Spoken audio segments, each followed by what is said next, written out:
With the NFL draft just a couple of weeks away, raise your hand if you're excited to try and figure out where all of these rookies are going to land. And I would be willing to bet if you're watching this video right now, your hand is probably in the air. So let's take a moment to talk about some of the top landing spots for these rookies and what it would mean for their long-term value over the next several years, and if they should be absolute 100% targets for your draft day.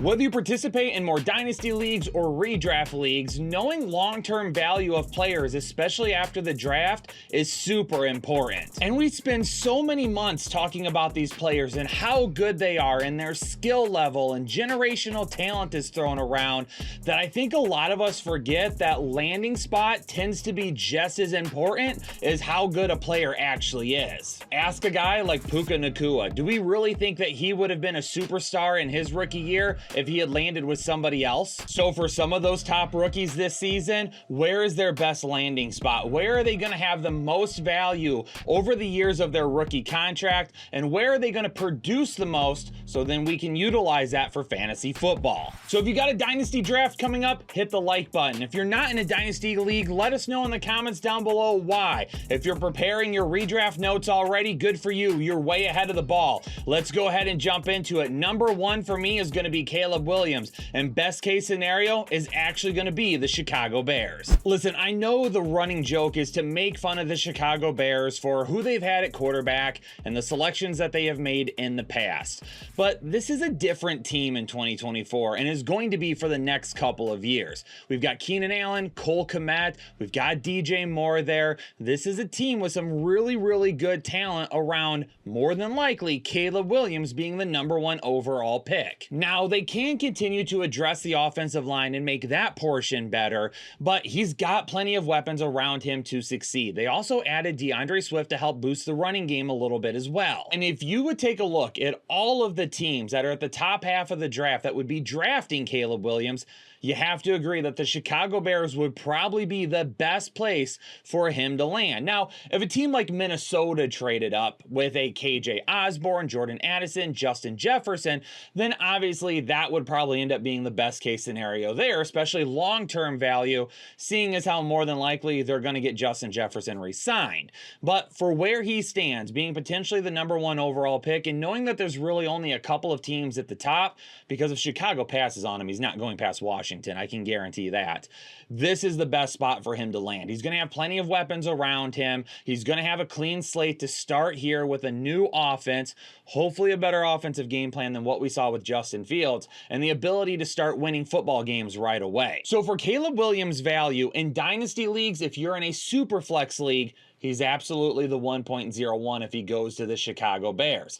Now, if it's a non-super flex league, then you are looking at guys like Marvin Harrison Jr., Malik Nabers, Brock Bowers, all guys that we'll talk about today, unseating him as that number one pick and also being in that conversation as well. And depending on where one of the other quarterbacks land, maybe there is a little bit of a competition for that number one spot, especially depending on what the Minnesota Vikings do. As far as redraft leagues go, Caleb Williams for me, if he lands for the Chicago Bears, will be inside the top 24 quarterbacks. I would be looking at him as more of a maybe a 2 QB or super flex league quarterback 2 on my team instead of banking on him to be a quarterback 1. We've got Aaron Rodgers and Kirk Cousins coming back from injuries who are in good situations. We've got a lot of really good young quarterbacks already in the league right now, and I don't know if I could justify jumping him up inside the top 12 right off the bat, given the fact that I like a lot of other quarterbacks so far this year. The number 2 best fit I have on my list right now is going to be Malik Nabers landing with the Los Angeles Chargers.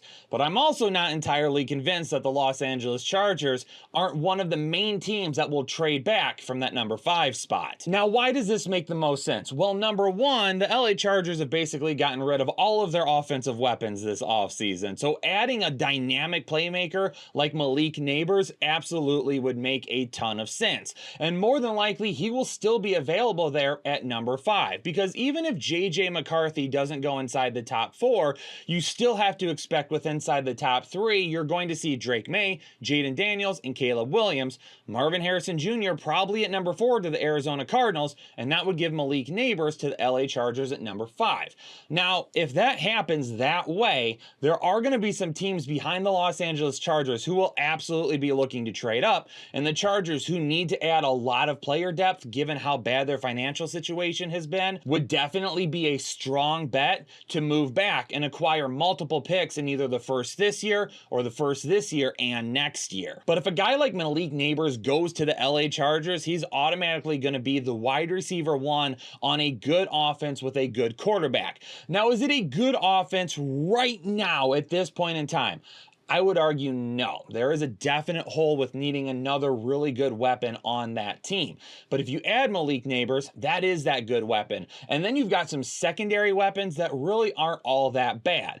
Now, they could get better at the tight end position, even though they did add Aiden Hurst. And even though he hasn't had a huge performance when a lot of people have hoped for it, maybe this is breakout year finally for him. And right now, their main running back is going to be Gus Edwards. But don't be shocked if they add Blake Corum, a guy that played really well for Jim Harbaugh at Michigan, somewhere in the draft as well. So then when you take a look at that offense with Malik Nabers being added, then you have Joshua Palmer, you still have Quentin Johnston. That looks like a roster that's more willing to compete on the offensive side of the football with some of these other really good AFC West teams, which will help keep some of the pressure and the double teams off of Malik Nabers, making him a really good one-on-one threat on the outside. And we know Justin Herbert knows how to get the ball to his top receivers. From a dynasty standpoint, if he were to land with the Los Angeles Chargers in a Superflex league and Caleb Williams were to be in Chicago, I would put Malik Nabers literally right behind Caleb Williams. He would be my number 2, and we'll talk about Marvin Harrison Jr. in a second. But depending on where he lands, if Nabers is with the Chargers, Nabers is going to be my number 2 player in rookie drafts, Superflex leagues at that point. If it's not a Superflex league, then Malik Nabers would be contending for the 1.01 overall for me. Now, in redraft leagues, when I take a look at what Malik Nabers could end up doing, I would have him firmly inside the top 24, but he would be more of a low-end wide receiver 2 for me at this point. Could he end up getting more towards the high-end portion of it by the end of the season? Absolutely, but I don't think it's going to be something where he goes crazy right off the bat, especially considering how much of a connection Joshua Palmer and Justin Herbert already have. So maybe it's a little bit of a slower start, and in the second half of the season, we see more consistent wide receiver 2 performances, and we sprinkle in a little bit of wide receiver 1 upside with it, and overall, by the end of the year, we're happy with where Malik Nabers lands. All right, number 3 up for me would be Brock Bowers if he lands with the New York Jets, and this one feels like an easy one for me, because the New York Jets, they're not really plentiful at the tight end position. You have Aaron Rodgers at quarterback, and you have Garrett Wilson obviously at wide receiver, and they added Mike Williams in free agency. But the chances of Mike Williams staying healthy for a full 17 games are about as good as the Carolina Panthers competing for a playoff spot this year.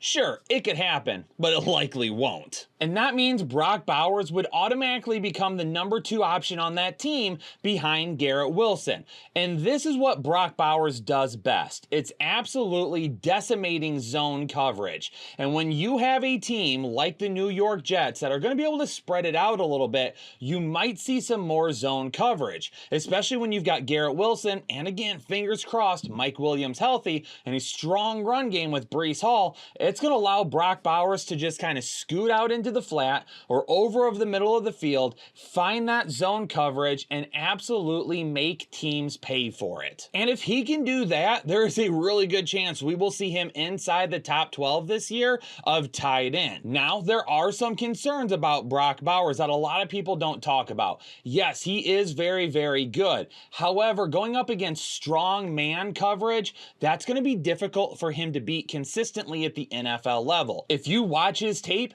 he beats zone coverage with ease, no problems at all. It's when he starts facing strong man coverage that it starts to give him some hiccups and some issues. He runs really good routes. He does a great job with the contested catch and fighting through the catch, but he's not going to be the biggest or strongest tight end in the NFL. And if he gets lined up against some of these bigger linebackers that can knock him off of his route early, it could end up disrupting some things for him. But in this offense, if Mike Williams can give us half a season of health, that should at least be some good production from Brock Bowers there. And potentially, if Mike Williams is out, that could lead to some elite targets. Now let's talk about his value starting in dynasty leagues. For me personally, he would be towards the end of the first round. Now the reason for that would be is because when you take a look at the other quarterbacks in a super flex league, depending on where they land, would probably end up going ahead of Bowers at that point. And then you would also have to take a look at where is Marvin Harrison Jr. going to go. He's going to be a top 3 pick. Where are we going to see Odunze go? Depending on where he lands, he could be a top 5 pick as well.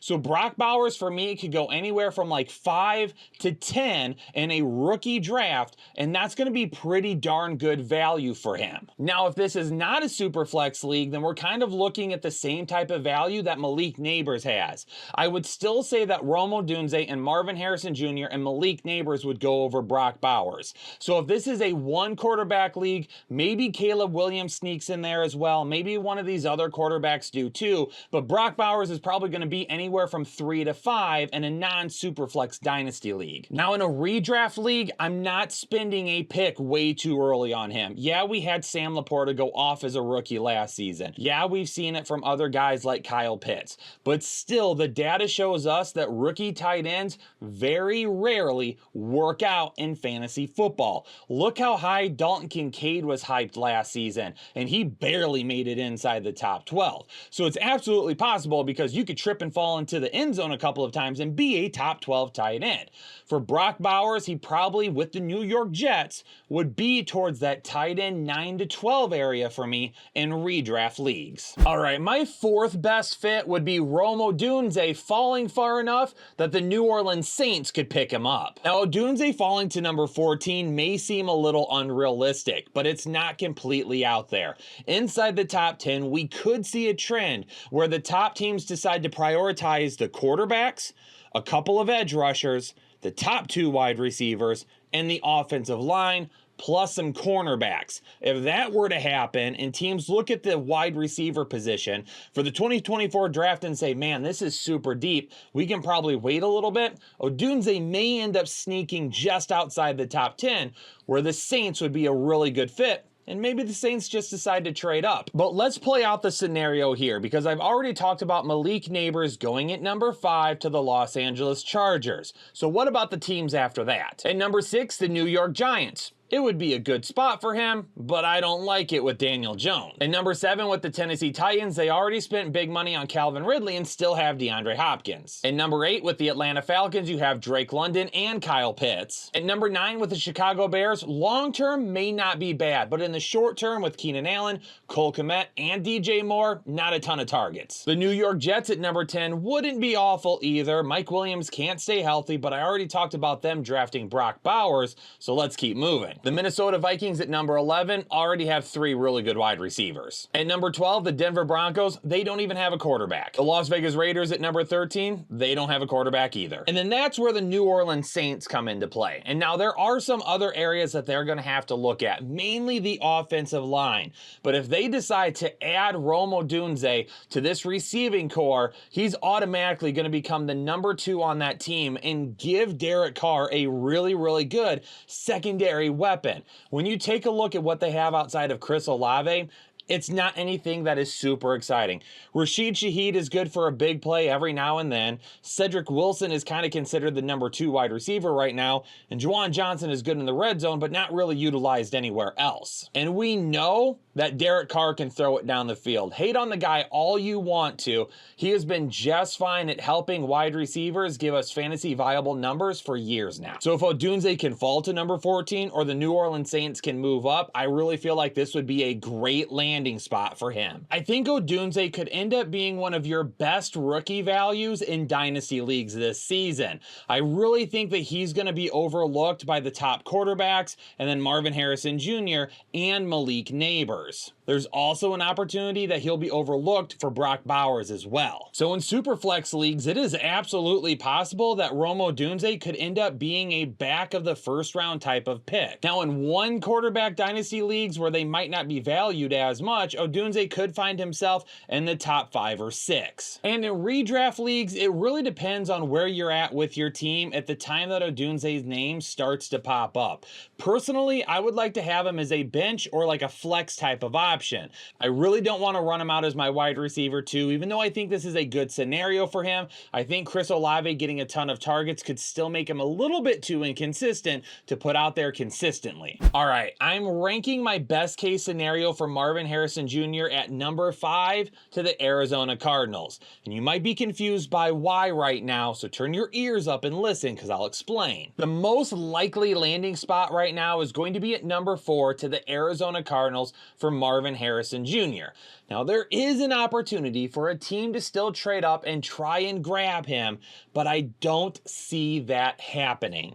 So right now, I believe Marvin Harrison Jr. to the Arizona Cardinals being tied to Kyler Murray for an extended period of time is good, but not great. Now, if Marvin Harrison Jr. falls to the LA Chargers at number 5, then that's perfect. But that also would require someone trading up to number 4 and probably drafting a quarterback there. So best fit, like I talked about with Malik Nabers earlier, would be the Los Angeles Chargers.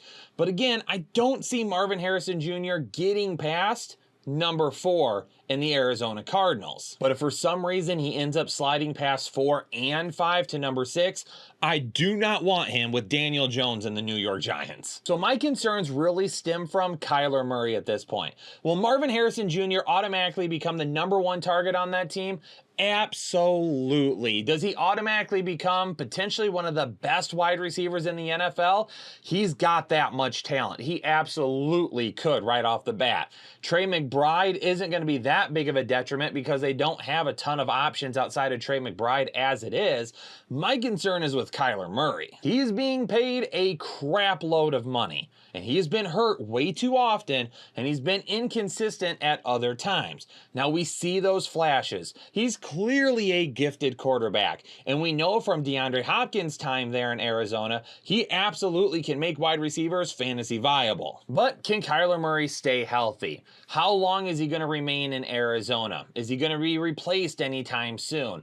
That's my biggest concerns and why Marvin Harrison Jr. isn't higher in these rankings for me. He's still going to be a priority rookie, and he's not only going to be a priority rookie in rookie drafts, but in regular redraft as well. So in dynasty leagues, if it's a super flex league, for me personally, if he goes to the Arizona Cardinals, a lot of people will probably still draft him at number 2 overall, right behind Caleb Williams. But I would also say that if Malik Nabers falls with the Los Angeles Chargers, Marvin Harrison Jr. potentially falls to number 3 in super flex leagues. And if this is a non-super flex league, then he's going to be either number 1 or number 2. It depends on if Malik Nabers lands in a much better spot, and if he does, I could see him going 1 and then Marvin Harrison Jr. going number 2. Now let's talk about redraft leagues. And for me, Marvin Harrison Jr. is a guy that I'm okay investing in as a wide receiver too, but not too early in your drafts. I think he's going to have some inconsistent performances with Kyler Murray. Kyler Murray's health does worry me,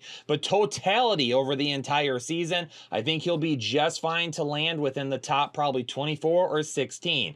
Now, if Malik Nabers lands with the Los Angeles Chargers, he will still clearly be over Marvin Harrison Jr. for me. And if Jr. lands with the Arizona Cardinals, he will be behind Malik Nabers. But those are all things that we can discuss later on. All right, and because this is the Fantasy Headliners and we always go the extra mile for you, I'm not going to stop at my top 5. I'm going to throw one extra one in here for you. And realistically, it's going to be the leftover quarterbacks and the teams that could end up drafting them. So we're talking about Jaden Daniels, Drake May, and JJ McCarthy. And the best spots they could land would be Washington, Minnesota, and Denver. Now, from a redraft standpoint, I'm probably not getting overexcited about any of these guys. From a dynasty perspective, especially Superflex leagues, if any of these guys land with the teams listed, I absolutely could foresee a chance of them going in the top 3, top 4, and top 5 of dynasty Superflex rookie drafts. If you take a look at Washington, they have a solid run game, they have Terry McLaurin, and they have Jahan Dotson.